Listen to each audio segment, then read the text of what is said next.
Olá, meu querido irmão, olá, minha querida irmã, graça e paz da parte de nosso Senhor e Salvador Jesus Cristo. Hoje nós estamos aí já ao 19º dia do mês, ou melhor, do mês e do ano de janeiro de 2021, dia 19 de janeiro. Queridos, não podemos parar, nós não fomos chamados para parar, nós não fomos chamados para paralisar diante das situações difíceis. Mas nós temos aprendido que através do Espírito Santo de Deus, nós, como servos do Altíssimo, podemos continuar avançando e devemos continuar avançando. Não é aqui o nosso descanso. E a nossa busca pelo crescimento, ela precisa continuar ativa. A nossa busca pela maturidade cristã, ela precisa continuar sendo requerida por nós a todo esforço, buscada por nós a todo esforço. E é por isso que nós estamos hoje, nessa quarta-feira, dando continuidade, à nossa série Siga com Jesus. Nós que estamos aí estudando a carta aos Colossenses, estudamos o capítulo 1, capítulo 2, hoje chegamos ao capítulo 3, temos motivos para fazer isso. Nós estamos buscando ter raízes profundas, nós estamos buscando sermos alicerçados na palavra de Deus. Portanto, irmãos, nós precisamos sim estar estudando a Bíblia com afinco, compreendendo que aqueles que rejeitam o crescimento bíblico estão rejeitando o próprio Jesus. Nós nos aprendemos domingo que a palavra é Jesus, que Jesus Cristo, Filho de Deus, é a palavra, é Deus em ação. Então, queridos, quando eu me ponho contra a palavra de Deus, eu estou me colocando contra Jesus Cristo. Não estou querendo ouvir a sua voz, não estou querendo a ação de Deus na minha vida. Queridos, então isso traz prejuízos profundos para o cristão, quando ele não quer crescer na palavra. Precisamos sim da orientação do Espírito Santo. Estamos buscando para que ele mesmo possa estar assim nos revelando a palavra do nosso Deus. Vamos orar? Espírito Santo, és bem-vindo aqui em nosso estudo, em nossa série de estudos Siga com Jesus. A tua palavra afirma que é o Senhor, o meu Deus, chamado Espírito Santo, que aponta para Jesus Cristo. E é contigo que eu quero e meu irmão quer aprender as verdades da palavra, aprender quem é Jesus e qual é a obra de Jesus na nossa vida. Convence-nos, Espírito Santo, eu te peço, e leva-nos ao mais profundo da tua palavra nessa hora. Abençoa, Deus, cada família, cada casa aberta. Abençoa, Senhor Deus, a casa da irmã Marlene, do Oceano, Deus, do Cian, seu filho. Eu te peço, Deus, por misericórdia, que a sua recuperação seja maravilhosa. Oramos assim, ó Deus, em nome de Jesus. Amém. Amém, queridos? Por favor, abra então aí a sua Bíblia, no capítulo 3 de Colossenses, e eu vou pedir para que você deixe aberta, já que é um estudo bíblico, uma exposição da palavra de Deus. Nós orientamos que você acompanhe o tempo todo dentro da palavra, porque não queremos ensinar heresias, mas queremos ensinar exatamente o que a palavra de Deus diz. Então você precisa estar aí diante do Espírito Santo, experimentando, buscar junto comigo as verdades bíblicas, ok? Então nessa série Siga com Jesus, hoje, terceira quarta-feira do nosso estudo bíblico, nós vamos estar estudando o capítulo 3 da carta aos Colossenses e o tema para hoje é Siga com Jesus e entenda que é diferente liberdade e libertinagem. Esse é o tema de hoje. Siga com Jesus e entenda a diferença entre liberdade e libertinagem. Que Deus fale ao nosso coração. Sua Bíblia está aberta e eu agora vou ler apenas o versículo 11, a parte C desse versículo, a última partezinha. E durante o nosso estudo bíblico nós vamos falar sobre todo o capítulo, ok? 3, versículo 11, somente a parte C, diz o seguinte: Cristo é tudo que importa e Ele vive em todos. Amém? Cristo é tudo que importa e Ele vive em todos. Aleluia. Cristo vive em mim. Aleluia. Cristo vive em você, meu querido e minha querida, que entregou a sua vida ao senhorio de Jesus, que entendeu a supremacia de Jesus Cristo. Então vamos lá. Amados, quero conversar um pouquinho com você então sobre essa diferença de libertinagem e de liberdade. Por quê? No capítulo 2 de Colossenses, que foi na semana passada, nós vimos que Jesus Cristo cancelou todas as nossas dívidas. Glória seja dada ao Deus Filho, porque naquela cruz Ele perdoou todos os nossos pecados, do passado, do presente e aqueles que eu ainda vou cometer. A obra de Jesus completa naquela cruz traz libertação a todo aquele que crê. Libertação da culpa do pecado, da dívida do pecado, libertação, queridos, total para a vida daquele que crê, inclusive da condenação eterna. Jesus, naquela cruz, trouxe essa libertação para mim e para você. Mas é tão triste que tantas pessoas confundam libertação com libertinagem. O que é isso, pastora? Libertinagem é uma vida no pecado. Ah, já que Jesus já me perdoou até dos meus pecados futuros, e tudo que eu pecar eu posso pedir perdão a Ele, na hora da minha morte Ele vai dar um jeito lá para que eu possa me salvar. Então eu vou aproveitar essa vida, vou fazer tudo o que eu tenho vontade. Isso é libertinagem. Isso te afasta de Jesus Cristo. Nós vimos na semana passada que o apóstolo Paulo, ele estava falando que nós somos livres da lei, porque hoje nós vivemos sobre a graça. Ah, então, meu Deus do céu, melhorou ainda, né? Porque se nós somos livres da lei, eu não preciso cumprir os 10 mandamentos. Mas eu disse aos irmãos na semana passada, fiquem calmos, fiquem tranquilos, porque o que o apóstolo Paulo não está nos ensinando, nos apontando, que nós podemos viver uma vida de libertinagem. Como muitos aí, né, pensam sobre o liberalismo, né? Ah, não, uma vez salvo para sempre, que é a nossa doutrina, uma vez salvo para frente, sempre, eu posso aprontar todas, que Jesus Cristo sempre estará me perdoando. Amados, eu quero lhe dizer o seguinte, a libertação de Cristo nos leva para uma vida santa. E é isso que nós vamos aprender hoje. Ser livres de Jesus nos leva para uma vida santa e não uma vida de libertinagem, de liberalismo. Paulo, ele alivia o não pode que os 10 mandamentos impõem.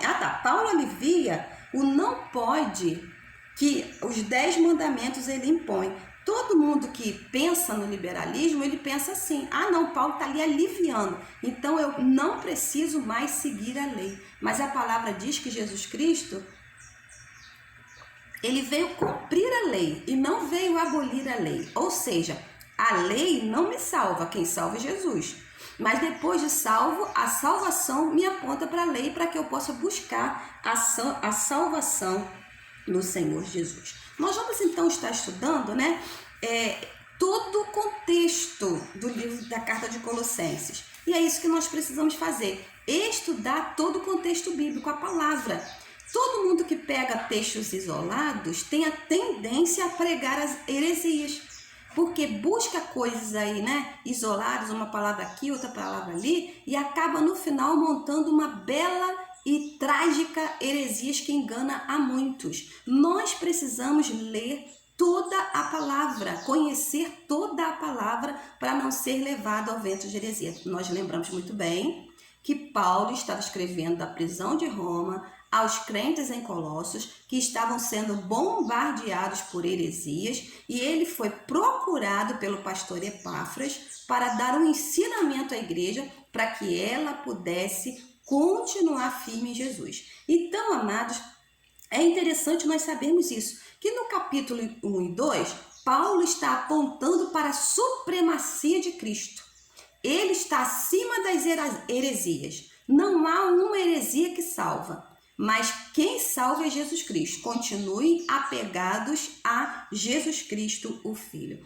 E os capítulos 3 e 4, né, de Colossenses, que nós vamos estudar na semana que vem, ele desemboca na parte prática.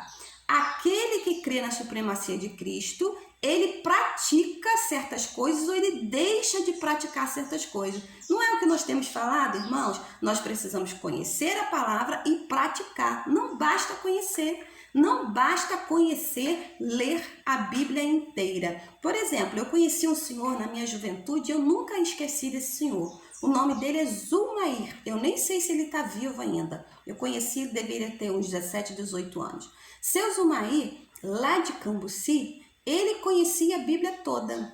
Ele decorou a Bíblia toda. Se a gente dissesse para ele assim, cita para mim Salmos 56, ele paf. Cita para mim Levítico 24, ele paf, falava, irmãos. Coisa incrível, que mente daquele homem. Porém, não era um cristão.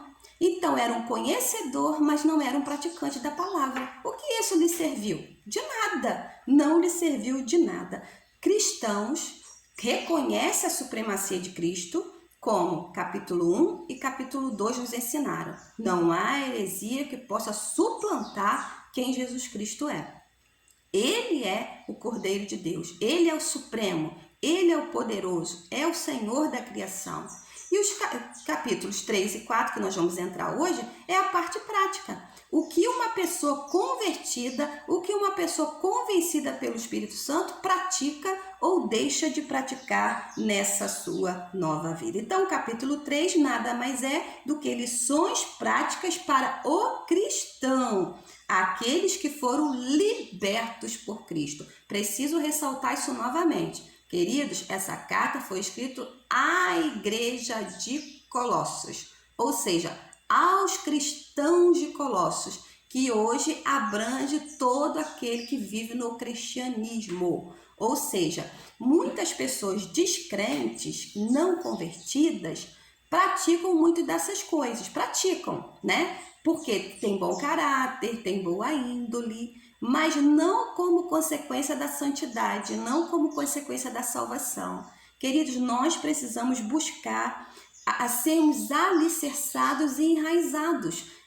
Nós estamos estudando o livro de Colossenses, vocês sabem, porque dele saiu o nosso tema anual e o nosso texto bíblico anual para o ano 2021, que foi Colossenses 2, 6 e 7. Nós precisamos nos enraizar, termos raízes profundas para não sucumbirmos diante das provas e das heresias que estão aí a cada um de nós. Então, nós precisamos compreender como sermos enraizados, como aprofundarmos raízes, como termos bases sólidas. E é isso que nós estamos fazendo nisso todo mês de janeiro. E uma dessas coisas que nós precisamos fazer, irmãos, é a prática da palavra.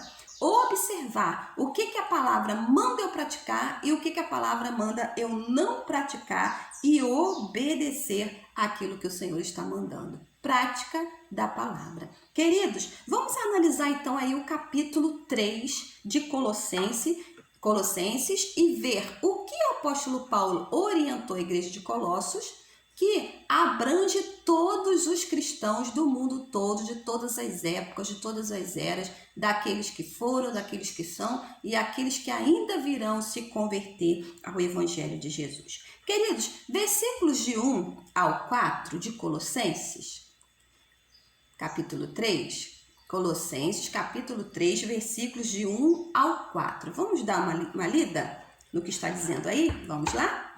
Aí está assim, instruções para a nova vida. Olha bem, instruções para a nova vida, para a vida dos libertos, daqueles que tiveram a sua dívida cancelada na cruz do Calvário. Versículo 1 diz o seguinte: uma vez que vocês ressuscitaram para uma nova vida em Cristo, irmãos, nós éramos mortos nos nossos pecados e delitos e ressuscitamos com Cristo quando a nossa dívida foi paga.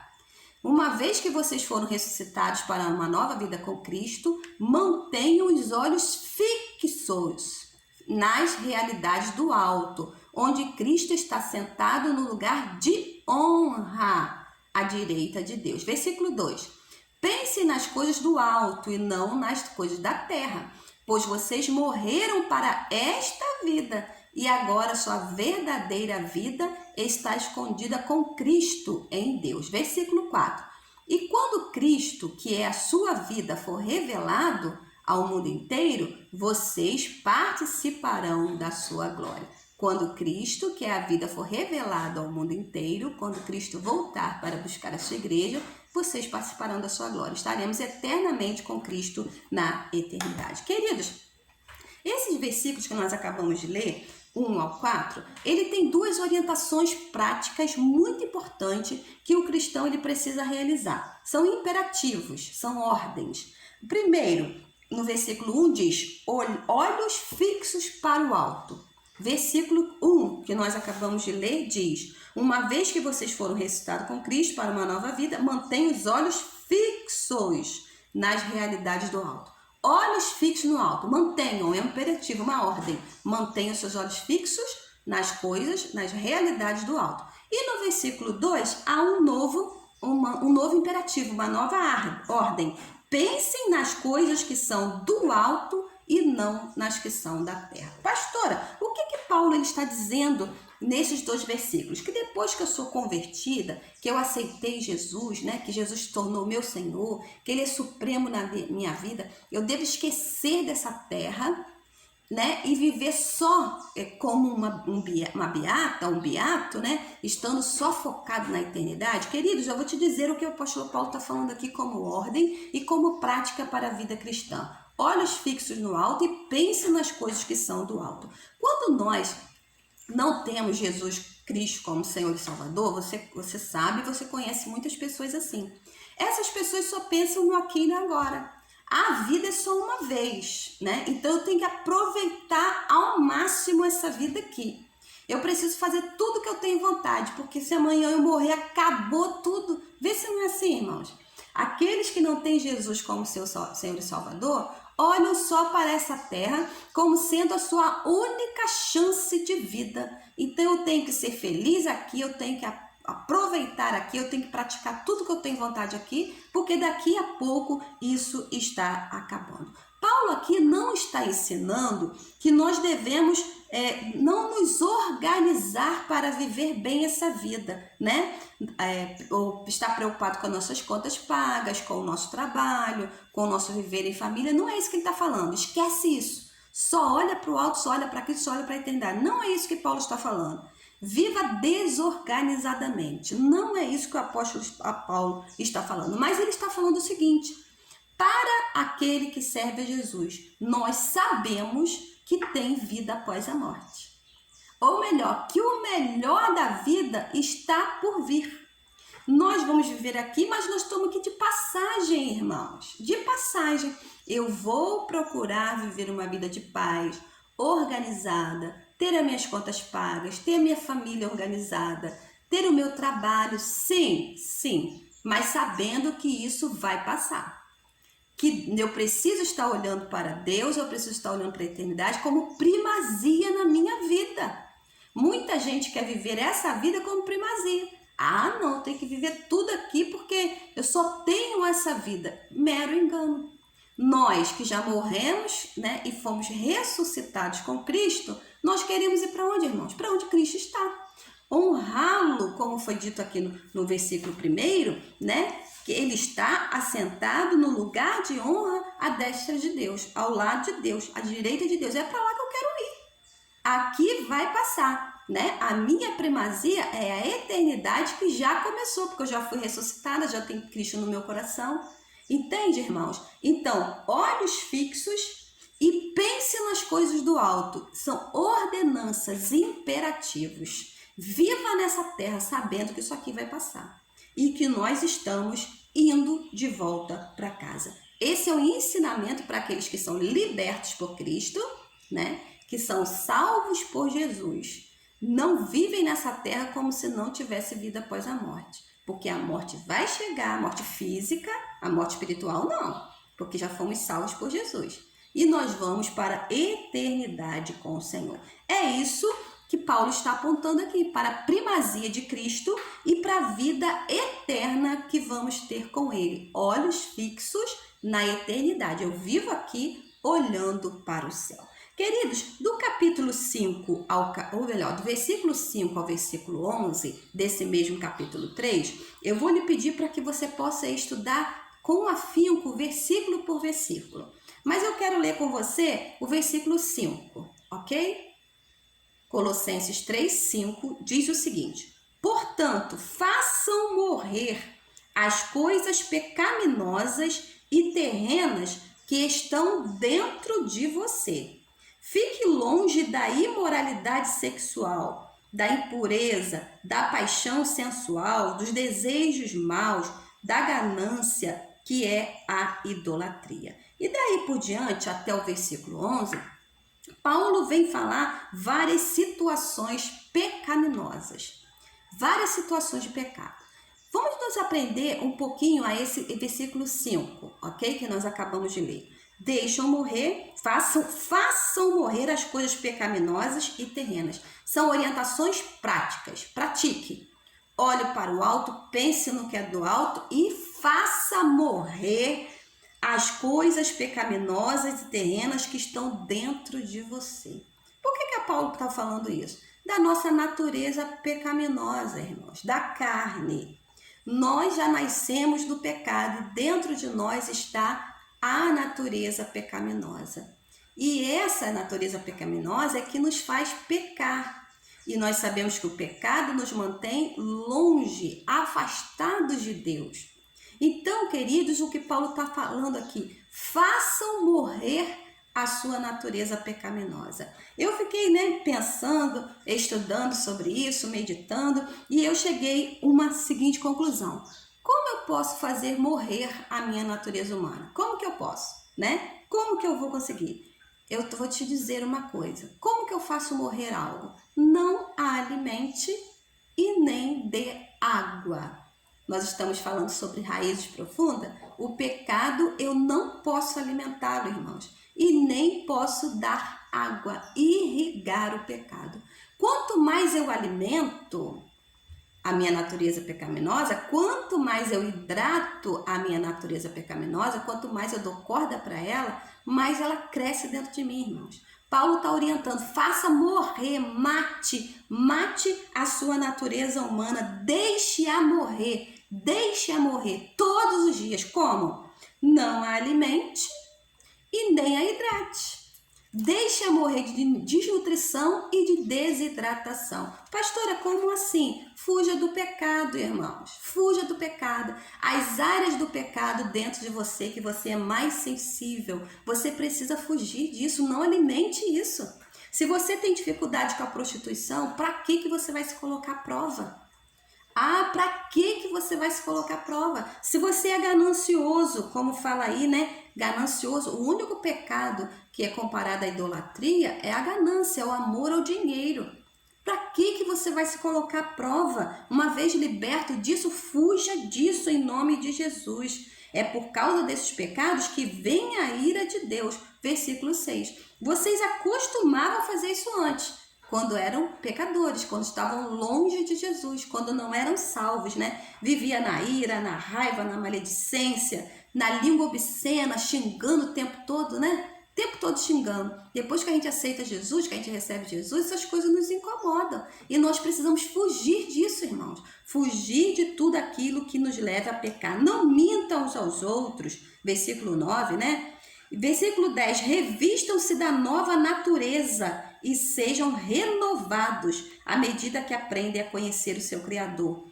À medida que nós aprendemos a conhecer Jesus, nós fugimos da natureza pecaminosa. Deixamos-as morrer. Não alimentamos, Não alimentamos o pecado, não nos colocamos à prova. Lembra, eu já falei sobre isso com vocês há um tempo atrás, que eu disse para minha amiga, não se coloque à prova, porque a carne é fraca.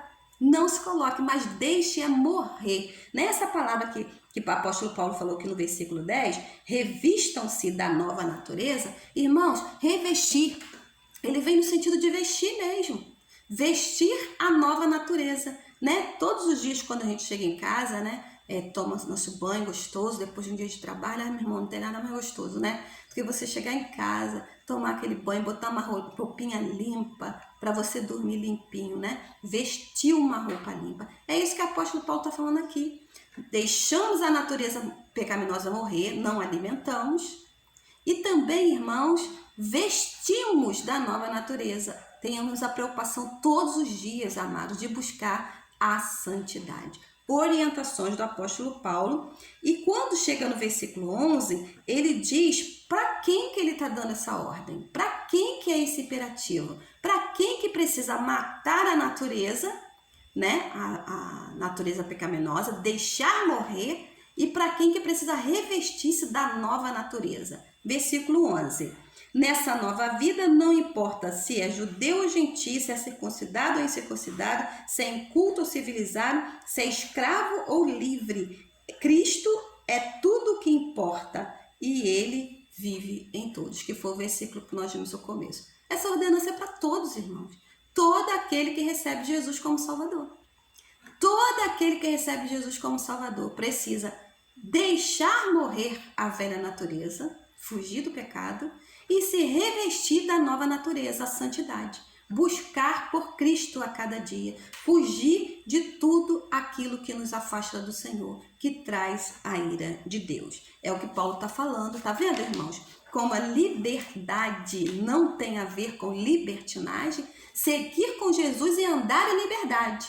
E não é andar em libertinagem no fruto do pecado a cada dia. Vamos então, amados, um pouquinho mais à frente, né? Lembrando que Paulo está falando isso à igreja, a pessoas convertidas, salvas por Jesus, que estão lutando nessa terra, buscando a santificação, com olhar na eternidade, buscando ser santo como Cristo é santo. Versículos 12 ao 17... aí da sua palavra, né? Colossenses 3, 12 a 17. O que isso está nos dizendo aqui? O que isso pode nos mostrar, versículo 12 a 17?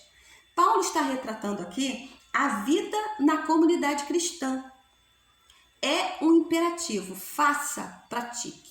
Se anteriormente Paulo está dizendo, fuja do pecado, deixe morrer, não pratique as obras do pecado. E aqui Paulo está falando, pratique, busque a santificação. 12 a 17. Atitudes de pessoas que são santas. Como que pessoas são santas vivem numa comunidade cristã? Como que nós vamos viver numa comunidade cristã, já que nós somos santificados pelo Senhor? Vamos lá então?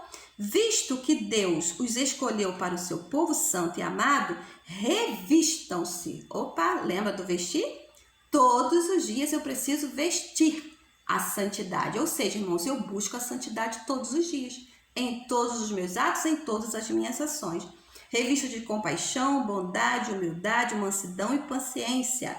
Sejam compreensíveis uns com os outros e perdoem quem os ofender. Olha só, irmãos.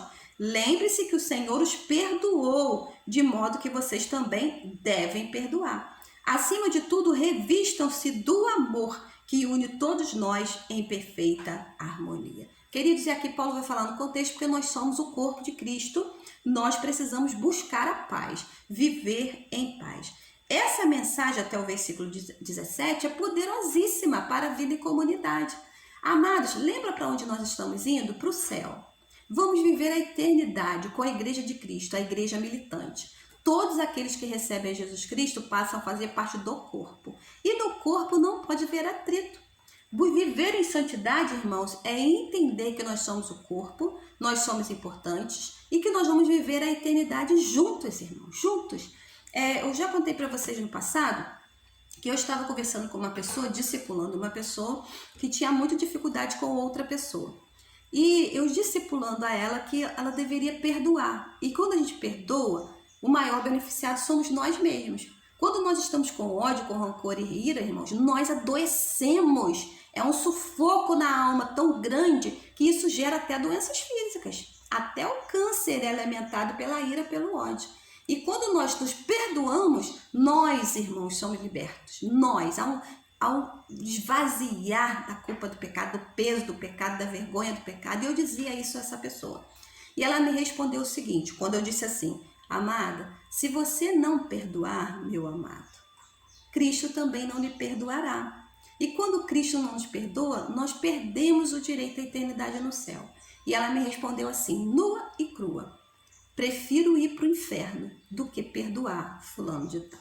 Irmãos, aquilo entrou como uma faca no meu coração, Porque a pessoa não entendeu, irmãos, que viver no corpo de Cristo, né, é nós estarmos em comunhão e nós vamos todos para o mesmo céu, para a mesma eternidade. Convivemos eternamente. Como que aqui eu posso fazer acepção de pessoa? Eu gosto do irmão tal, mas não gosto do irmão tal. Eu gosto de fulano, mas não gosto de Beltrano. Falo mal de fulano e só falo bem de Beltrano. Não pode acontecer isso no corpo de Cristo. Nós precisamos revestir-se, buscar a santificação todos os dias. Permitam que a paz de Cristo governe seu coração. Viva em paz.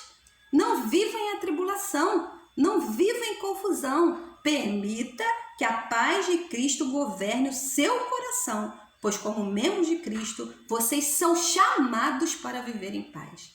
Viu, irmão? Não somos chamados para viver em confusão. Pratique a palavra.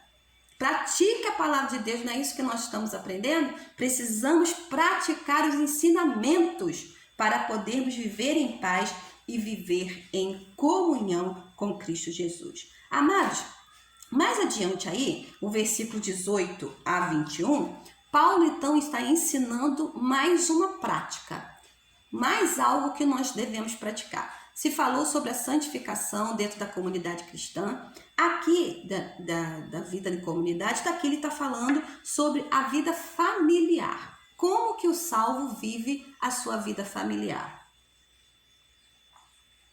E aqui tem orientação para o pai, para a esposa, para o marido, para os pais e para os filhos. Ou seja, engloba toda uma família. Quero dizer a você, você precisa lembrar o quanto o inimigo ele está massacrando as famílias nesse tempo. Porque sabe que a família é um propósito de Deus. E vou te dar uma notícia muito triste. Se nós praticássemos a palavra, irmãos, como ela tem que ser, sem ficar mudando o que a palavra fala, a gente não teria problema nas famílias, não. Não teríamos. Se cumpríssemos a ordem de Cristo, não teríamos problemas nas famílias. Nós temos, irmãos, porque estamos sempre querendo mudar. Há uma área da terapia familiar que fala sobre constelações familiares. O que seria isso? O lugar que a pessoa ocupa na sua família. Pai tem o seu lugar, mãe tem o seu lugar, filho tem o seu lugar, avô tem o seu lugar, avó tem o seu lugar, e nós não podemos mudar esses lugares. Quando nós mudamos, a confusão gera confusão, atrito e falta de paz. Isso se aplica exatamente ao que o apóstolo Paulo está falando aqui. Uma das coisas que hoje é pregado contra a família é essa mudança de lugar, né? O governo é que manda na família, o pai fica nulo, a mãe é que manda, a avó quer tomar o lugar da mãe, às vezes a filha quer tomar o lugar da avó, os filhos querem tomar o lugar dos pais, né? E os pais ficarem submissos a ele. Aí isso gera, irmãos, atritos e famílias infelizes e destruídas. Se praticássemos a palavra, irmãos, como ela tem que ser, sem querer mudá-la, nada disso estaria acontecendo. Então vamos lá. Nós precisamos praticar as orientações que são dadas para a família. Queridos, versículo 18 está falando da mulher, né? Mulher, esposas, sejam sujeitem-se, sejam submissas, cada uma a seu marido, como é próprio a quem está no Senhor. E mas falar isso para a mulherada, meu Deus do céu, que problema sério. Eu não vou ser submissa a ninguém, porque eu fui criada para ser independente. Eu não dependo de homem, então não case. Porque quando a gente casa no Senhor, a gente entende o que é essa palavra. A palavra submeta-se vem sob a missão. Esteja sob a missão do marido. Foi dada uma missão ao homem, ao marido. Ele precisa cumprir essa missão.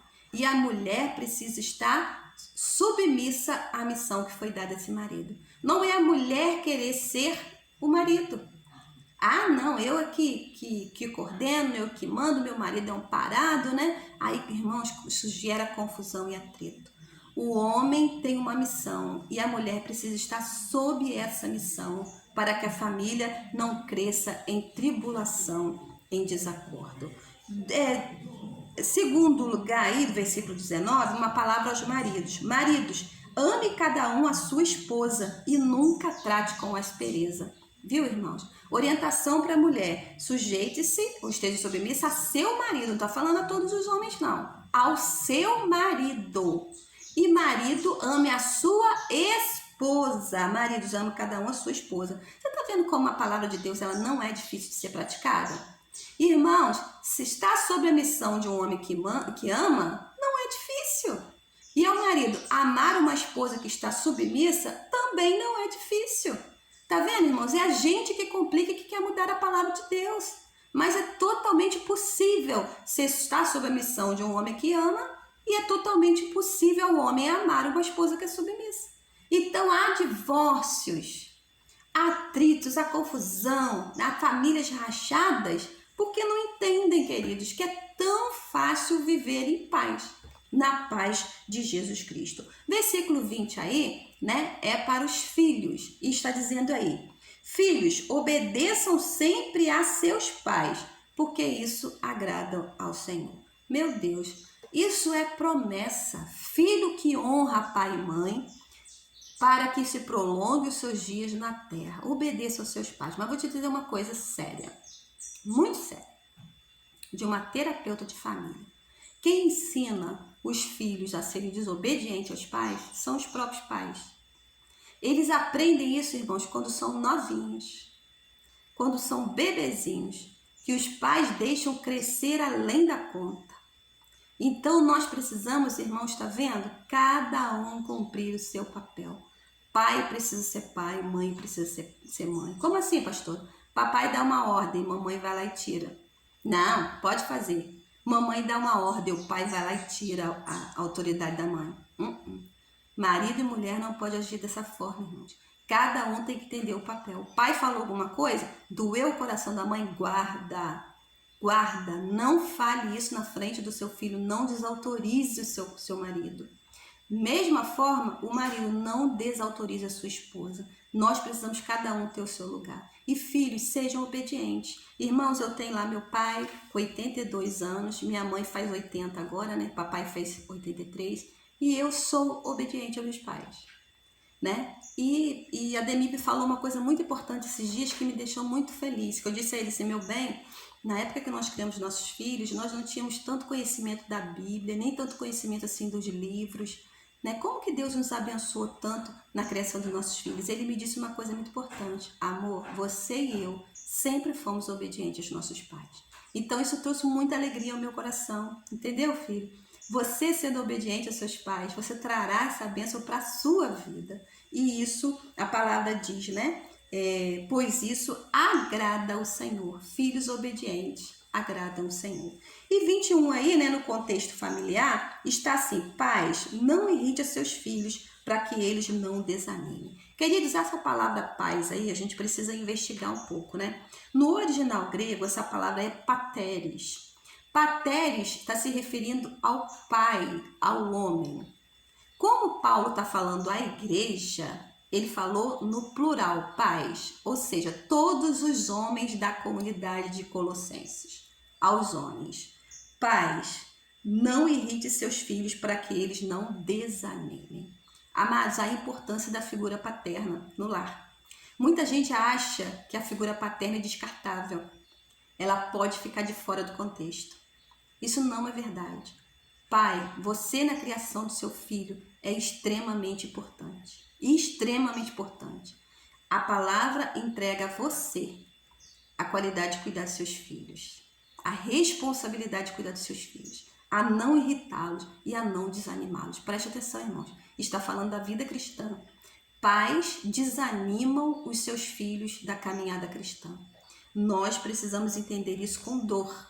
E precisamos agir para que nossos filhos estejam animados na sua fé. Não irrite. Não irrite. Quantos filhos irritados com Deus? Porque a figura masculina mostra um Deus corrupto. Um Deus indigno de ser amado pela figura paterna. Misericórdia, né, irmãos? Misericórdia. Já estou terminando aqui a minha fala. Versículos 22 até o capítulo 4, versículo 1. Eu sei que nós vamos falar o capítulo 4 semana que vem, Mas o versículo 22 até o capítulo 4, ou melhor, capítulo 4, versículo 1, está falando aí sobre a vida em sociedade, a vida profissional, né? Falando dos escravos. Naquela época havia muitos escravos convertidos à palavra de Deus, né? E também havia muitos senhores de escravos convertidos. Então, Paulo escreve na carta aos Colossenses a ordem dada a empregados e a patrões.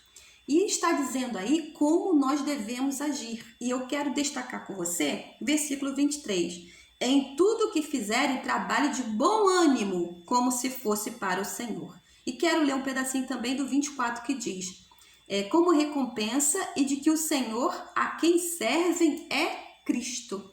Meu Deus, orientações para cada um de nós que somos profissionais.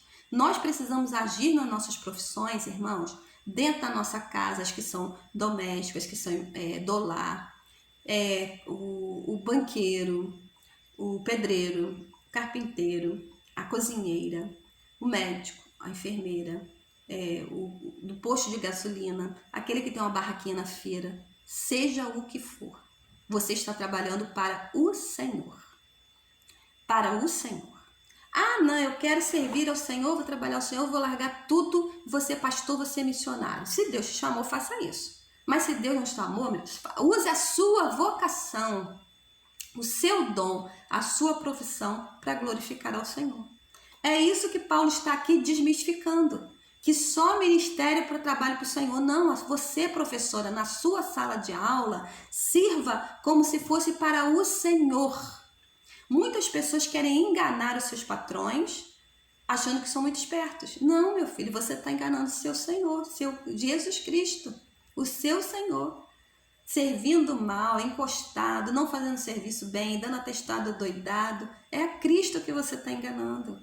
Né? Seus senhores, patrões, vamos lá então para o versículo 4:1. Senhores, sejam justos e imparciais com seus escravos. Olha só, lembre-se do que vocês também têm um Senhor no céu. O que o apóstolo Paulo está falando aqui para os patrões? Isso cabe muito nesse tempo aí para os nossos políticos. Aqui na terra você é patrão, mas existe um Deus acima de você. Quantas pessoas aceitando serem endeusados, né? Sou o Senhor, eu que mando, eu que faço, eu que aconteço, né? Queridos, pós-cinza, o nosso respirar está nas mãos do Senhor. Existe um Deus do céu. Então, senhores, patrões, sirvam o trabalho com seus empregados, servindo ao Senhor, servindo a Jesus Cristo. Concluindo a minha fala, irmãos, eu só quero ressaltar uma palavra muito importante para cada um de nós. Nós estamos vendo aqui a busca pela santificação, certo? E sem a santificação ninguém verá a Deus. O que nós precisamos entender? Eu realizo essas coisas, eu pratico, não para eu ser salvo, porque eu já fui salvo por Jesus, pela graça. Eu pratico porque eu fui salvo. É diferente. É isso que o apóstolo Paulo está dizendo aqui. Ele, combatendo as heresias do capítulo 2, ele está dizendo: não é fazendo essas coisas que você é salvo. Você faz essas coisas, pratica a palavra, porque Cristo te salvou. Entendeu, irmãos? Salvação é pela graça, salvação é por Jesus. E nós buscamos a santificação porque fomos salvos por Jesus Cristo de Nazaré. Jesus cancelou as nossas dívidas. E hoje nós seguimos com Jesus em liberdade e não em libertinagem. Deus te abençoe, em nome de Jesus.